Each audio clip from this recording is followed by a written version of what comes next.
এই কৃষ্ণ নাম শুনতে শুনতে কি মনে হয় আপনাদের মতো শ্রোতা যারা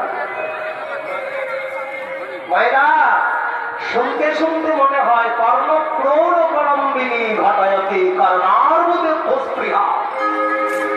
অন্তত 10 কোটি যদি কান হতো তাহলে হরি নাম শুনে তৃপ্তি পেতাম। হরি নাম শুনে